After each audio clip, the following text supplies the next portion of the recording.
Hello, and thank you for taking the time to listen.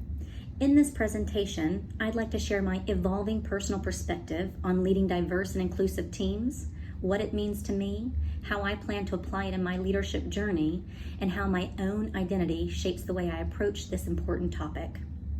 Diversity and inclusion are not just buzzwords. They are essential elements of high-performing, innovative teams.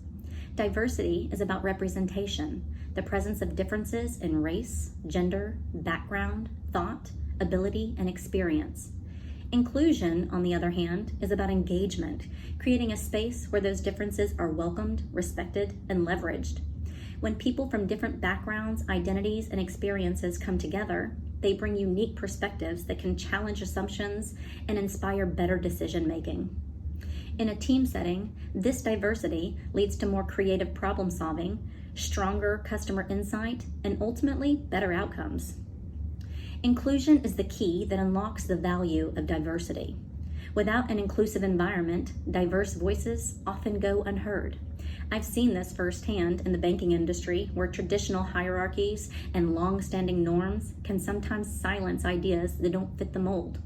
As a leader, we have a responsibility to make sure every voice is valued and empowered. Looking ahead to my own development, I am committed to leading differently than the traditional models I came up under. I plan to incorporate a few specific changes in how I lead diverse and inclusive teams. First, I will prioritize equity and visibility. In many organizations, leadership potential is too often judged by visibility: who speaks in meetings, who presents to clients, who gets face time. But not all team members are given equal opportunity to be seen. I plan to actively sponsor and advocate for people whose work deserves recognition, even if they're not naturally self-promoters. Second, I want to bring an intersectional lens to leadership. People are not defined by a single identity, and effective leaders understand that race, gender, socioeconomic status, disability, and many other factors interact in complex ways. For example, supporting women in the workplace means acknowledging that women of color often face different challenges than white women, and crafting solutions that account for those realities. Third, I will be intentional about co-creating culture rather than imposing it. That means involving team members in decisions about norms, communication styles, and what inclusion looks like in practice. This aligns with the concept of distributed leadership, where authority and ownership are shared, and where trust becomes the foundation of high-performing teams. Measuring success in DEI efforts is challenging but essential, and measuring success in DEI leadership isn't just about checking demographic boxes. For me, success means seeing tangible results, increased engagement from all team members, a wider range of people contributing to key initiatives, and diverse talent being developed and promoted. I will use a combination of qualitative and quantitative indicators. On the quantitative side, I'll track data on hiring, promotions, retention, and engagement, disaggregated by identity where appropriate. But numbers alone don't tell the full story. I will also prioritize feedback as a tool, formally and informally, through regular check-ins, anonymous surveys, and open forums. Success, to me, means people feel safe to speak up, confident in their growth paths, and empowered to contribute meaningfully. If people don't feel safe speaking up, or if the same voices dominate discussions, that's a sign something needs to change. If I'm not seeing the progress I hope for example, if diverse hires aren't being promoted, or if inclusion surveys scores decline, I won't take it as failure, but as feedback. I'll revisit my approach, ask for honest feedback, and be willing to adjust.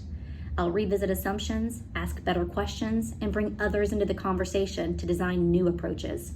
DEI is not a destination. It's a dynamic process that requires ongoing reflection and humility. Leading with humility will be just as important as leading with vision.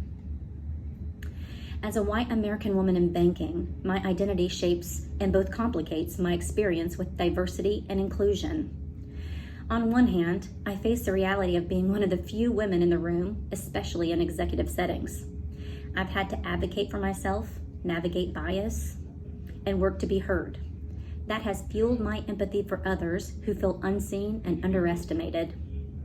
On the other hand, I benefit from white privilege in ways that I have a responsibility to name and confront. My race affords me unspoken credibility in rooms where others might be questioned. That recognition has pushed me to ask, how can I use my access, my platform, and my voice to make room for others? I also identify strongly with my professional role as someone who takes pride in competence, preparation, and strategic thinking.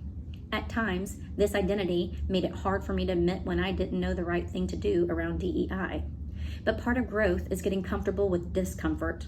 Today, I see leadership not as perfection, but as presence, a willingness to learn alongside others. I want to be the kind of leader who not only opens doors for others, but also steps back and listens. My experience in financial services has taught me that inclusion doesn't happen by accident. It takes consistent, visible effort from people in positions of influence. I aim to use my role not just to lead, but to elevate. To lead diverse and inclusive teams well, we must first be willing to look inward. We must recognize our blind spots, listen deeply, and commit to doing the work even when it's messy or hard. For me, this is the kind of leader I strive to be: courageous, curious, and committed to building teams where everyone has a chance to lead, grow, and thrive. Diversity and inclusion are not just strategic advantages, they're ethical imperatives.